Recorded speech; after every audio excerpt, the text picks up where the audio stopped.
Test 3. This is the IELTS listening test. You will hear a number of different recordings and you will have to answer questions on what you hear. There will be time for you to read the instructions and questions and you will have a chance to check your work. All the recordings will be played once only. The test is in 4 parts. At the end of the test, you will be given 10 minutes to transfer your answers to the answer sheet. Now turn to Part 1.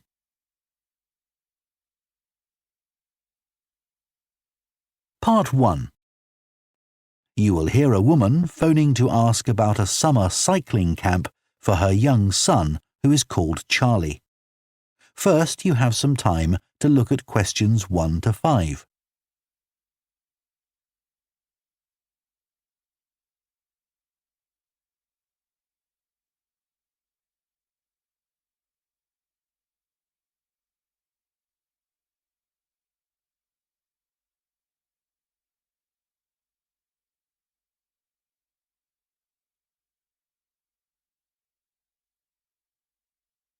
Now listen carefully and answer questions 1 to 5.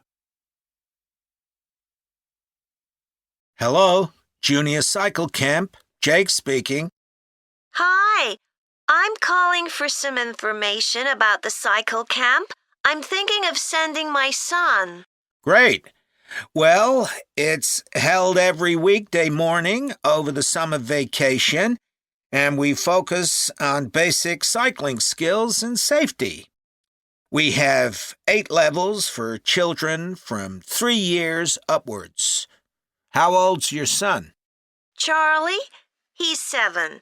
He can ride a bike, but he needs a little more training before he's safe to go on the road. He'd probably be best in level 5. They start off practicing on the site here, and we aim to get them riding on the road. But first, they're taken to ride in the park, away from the traffic. Right. And can you tell me a bit about the instructors?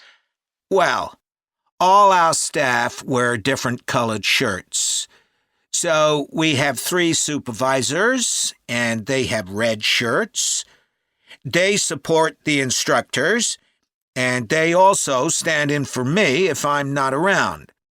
Then the instructors themselves are in blue shirts, and one of these is responsible for each class. Okay. In order to be accepted, all our instructors have to submit a reference from someone who's seen them work with children. Like if they've worked as a babysitter, for example. Then they have to complete our training course, including how to do lesson plans and generally care for the well-being of the kids in their class. They do a great job, I have to say. Right. And tell me a bit about the classes. What size will Charlie's class be?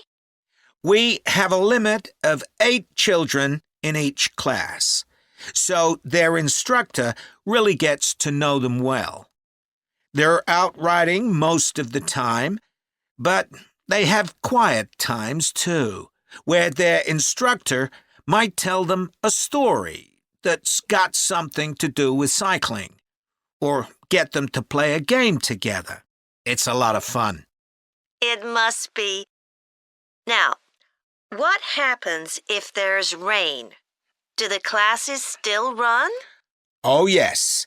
We don't let that put us off. We just put on our waterproofs and keep cycling. Before you hear the rest of the conversation, you have some time to look at questions 6 to 10.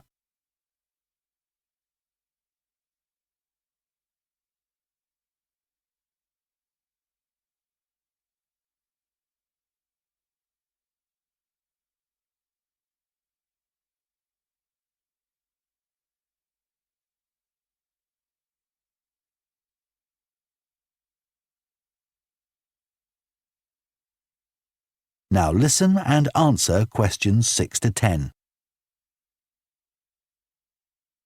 And is there anything special Charlie should bring along with him? Well, maybe some spare clothes, especially if the weather's not so good. And a snack for break time? How about a drink? No, we'll provide that. And make sure he has shoes, not sandals. Sure. And just at present, Charlie has to take medication every few hours, so I'll make sure he has that. Absolutely. Just give us details of when he has to take it, and we'll make sure he does. Thanks. Now, there are a few things you should know about day 1 of the camp.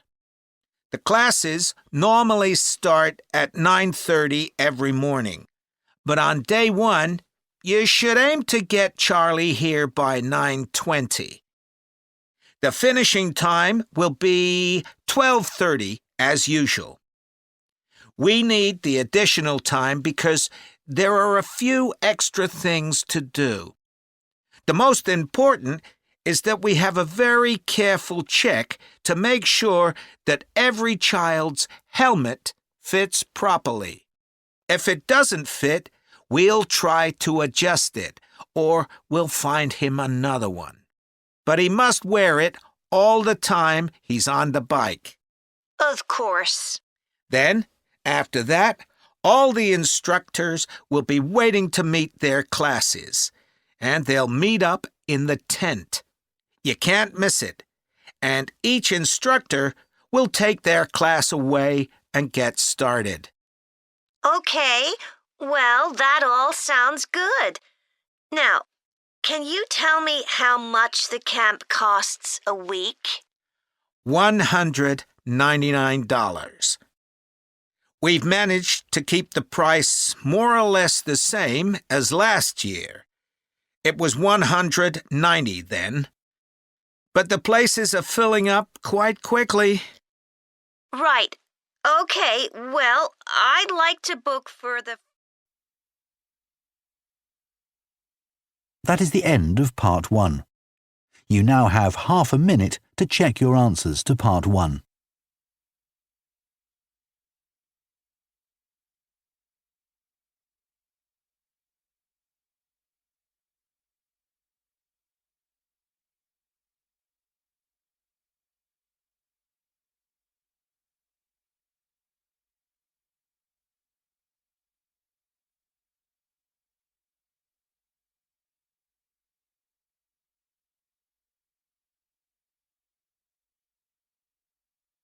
Part 2. You will hear a recruitment officer called Megan Baker giving a talk at a jobs fair about opportunities for those interested in the food and agriculture sectors. First, you have some time to look at questions 11 to 14.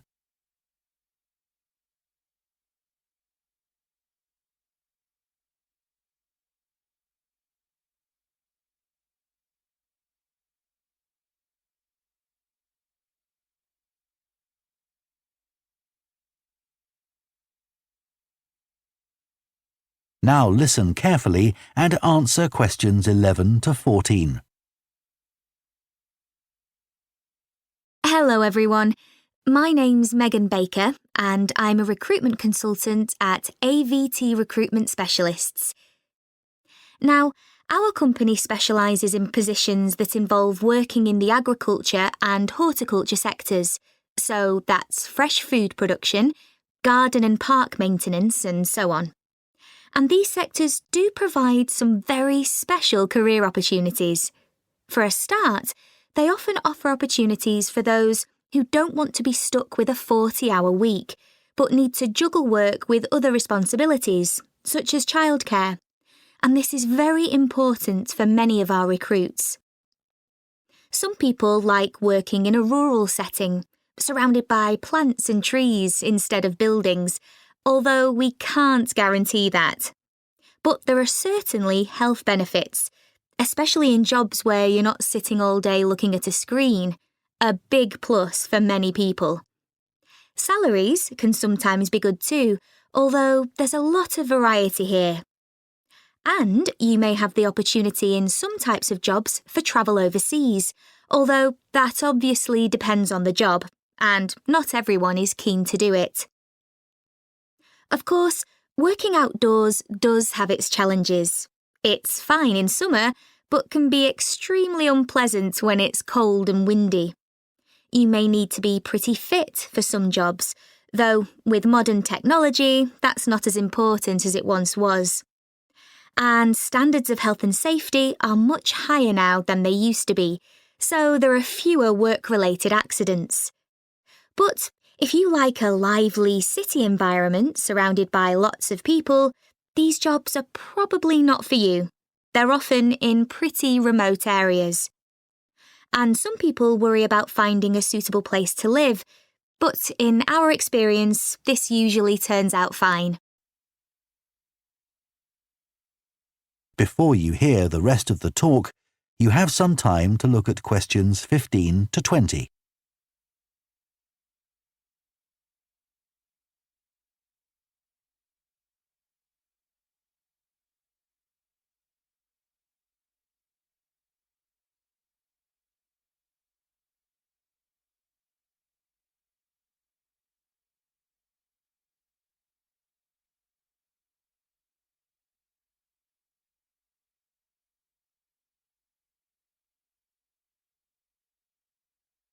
Now listen and answer questions 15 to 20.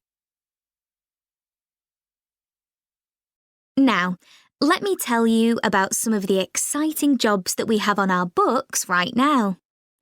One is for a fresh food commercial manager.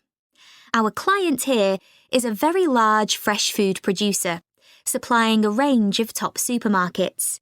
They operate in a very fast-paced environment with low profit margins. The staff there work hard, but they play hard as well. So if you've a sociable personality, this may be for you.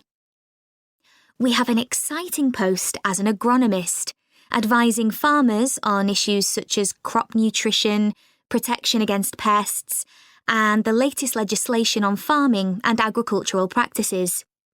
There are good opportunities for the right person to quickly make their way up the career ladder, but a deep knowledge of the agricultural sector is expected of applicants.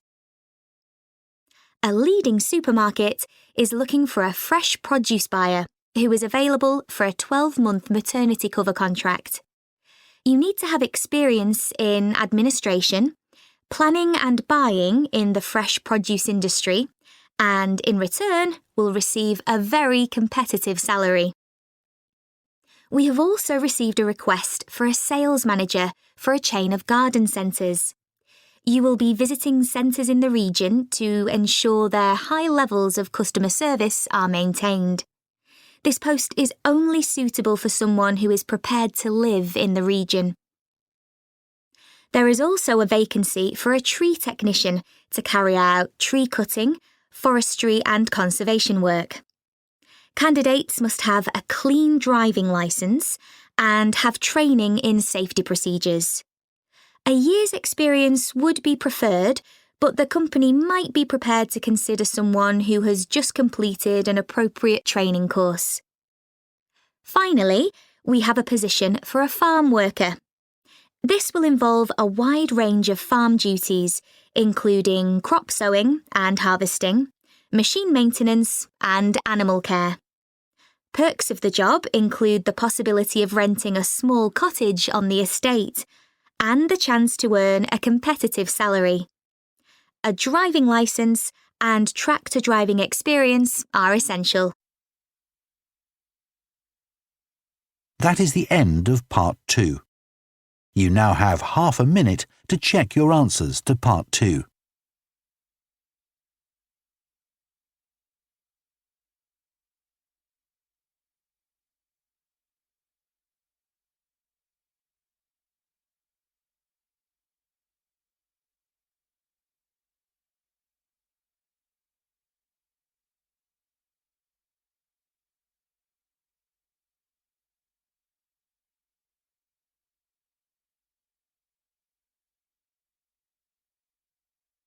Part 3. You will hear two food science students called Adam and Rosie starting to plan their presentation on diet and obesity. First, you have some time to look at questions 21 to 24.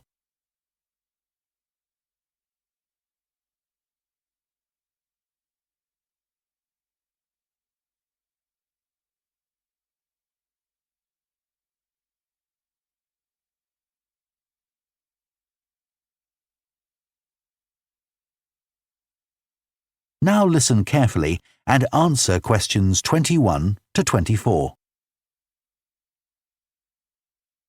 OK, Rosie, shall we try to get some ideas together for our presentation on diet and obesity? Sure. I can talk about the experiment I did to see if people can tell the difference between real sugar and artificial sweeteners. Where you gave people drinks with either sugar or artificial sweeteners, and they had to say which they thought it was? Yeah, it took me ages to decide exactly how I'd organise it, especially how I could make sure that people didn't know which drink I was giving them. It was hard to keep track of it all, especially as I had so many people doing it. I had to make sure I kept a proper record of what each person had had. So, could most people tell the difference? Yeah, I hadn't thought that they would be able to, but most people could. Then there's that experiment I did, measuring the fat content of nuts, to see if the nutritional information given on the packet was accurate. The one where you ground up the nuts and mixed them with a chemical to absorb the fat? Yes. My results were a bit problematic. The fat content for that type of nut seemed much lower than it said on the package. But I reckon the package information was right. I think I should probably have ground up the nuts more than I did. It's possible that the scales for weighing the fat weren't accurate enough too. I'd really like to try the experiment again sometime. Before you hear the rest of the discussion, you have some time to look at questions 25 to 30.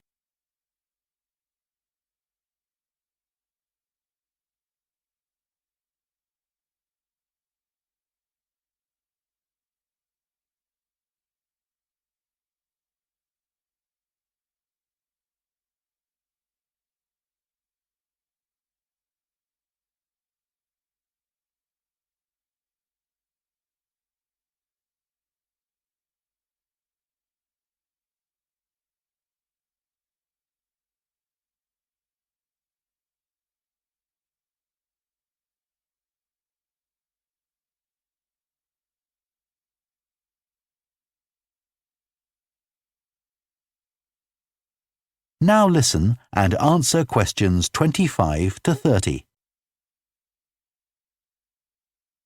So, what can we say about helping people to lose weight?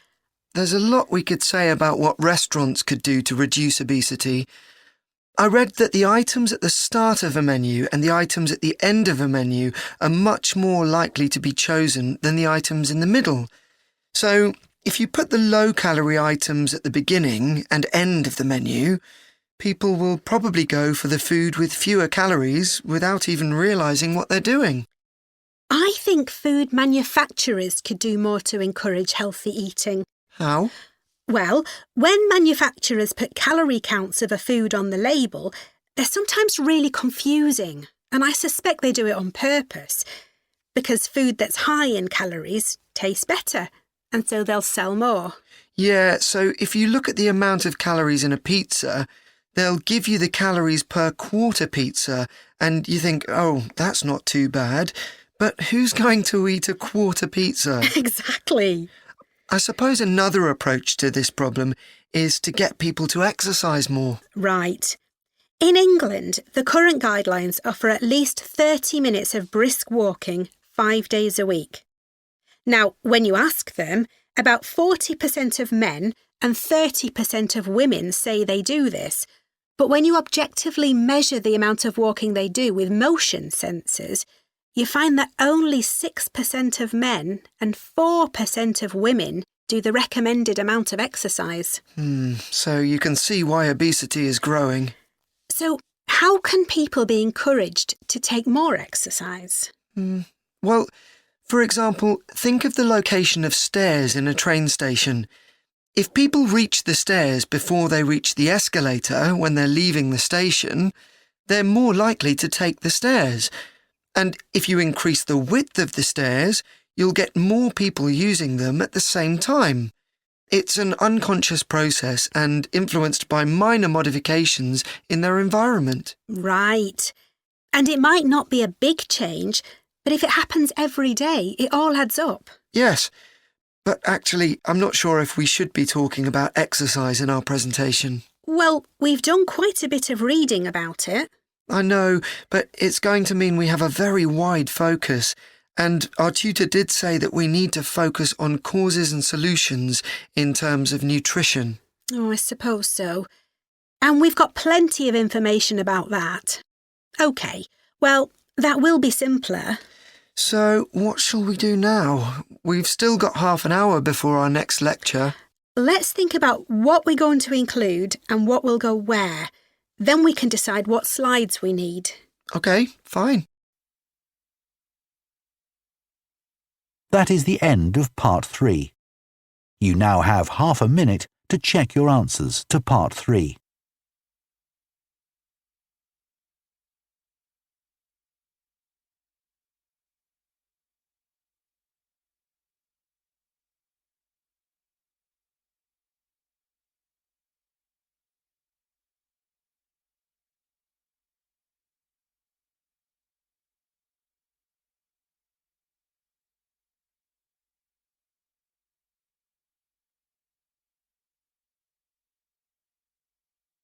Part 4.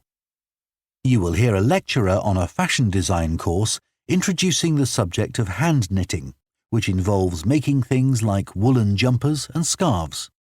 First, you have some time to look at questions 31 to 40.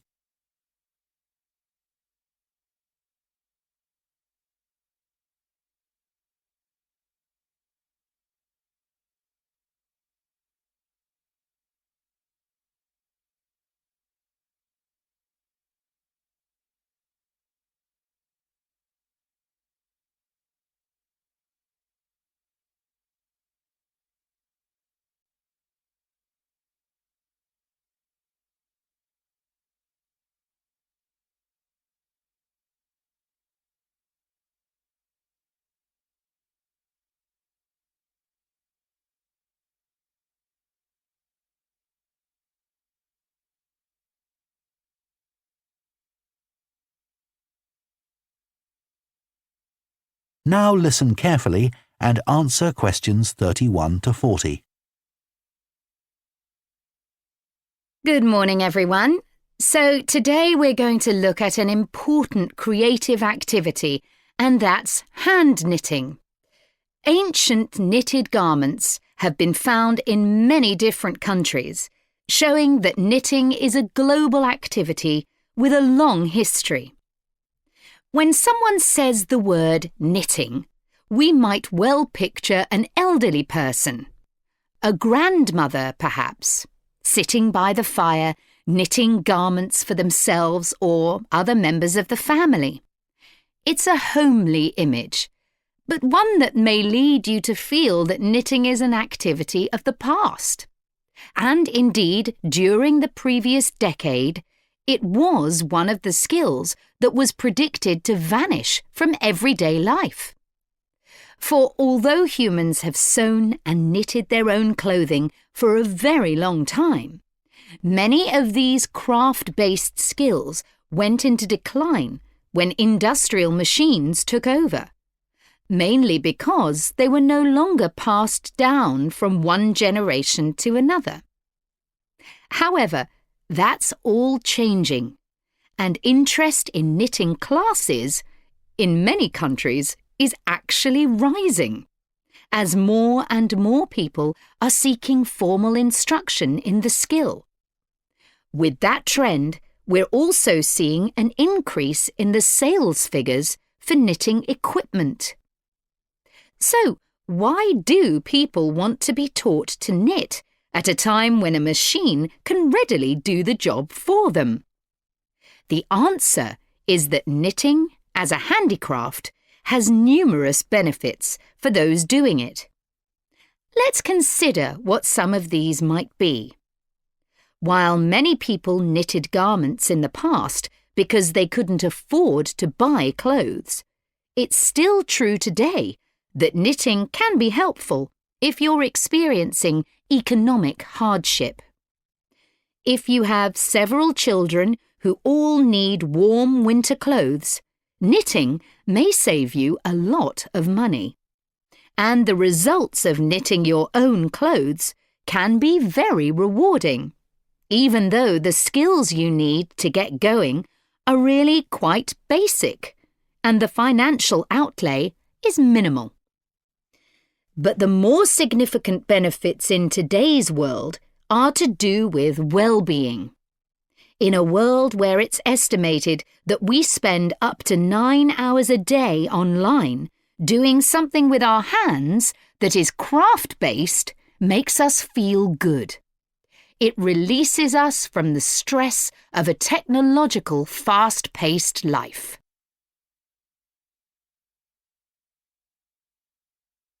Now, let's look back a bit to early knitting activities.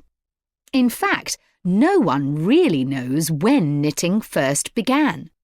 But archaeological remains have disclosed plenty of information for us to think about.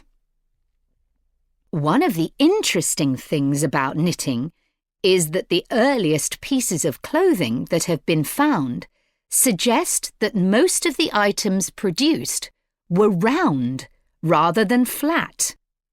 Discoveries from the 3rd and 4th centuries in Egypt show that things like socks and gloves that were needed to keep hands and feet warm were knitted in one piece using 4 or 5 needles. That's very different from most knitting patterns today, which only require 2. What's more, the very first needles people used were hand-carved out of wood and other natural materials, like bone, whereas today's needles are largely made of steel or plastic and make that characteristic clicking sound when someone's using them.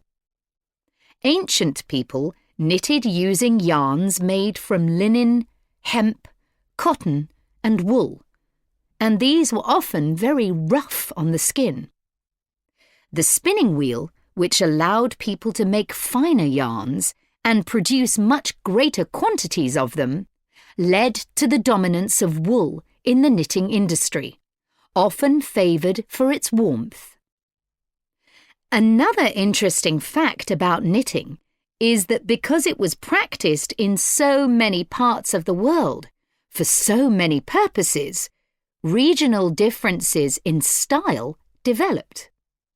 This visual identity has allowed researchers to match bits of knitted clothing that have been unearthed over time to the region from which the wearer came, or the job that he or she did.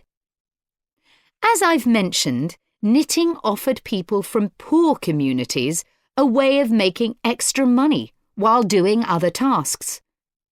For many centuries, it seems, men, women, and children took every opportunity to knit, for example, while watching over sheep, walking to market, or riding in boats. So, let's move on to take...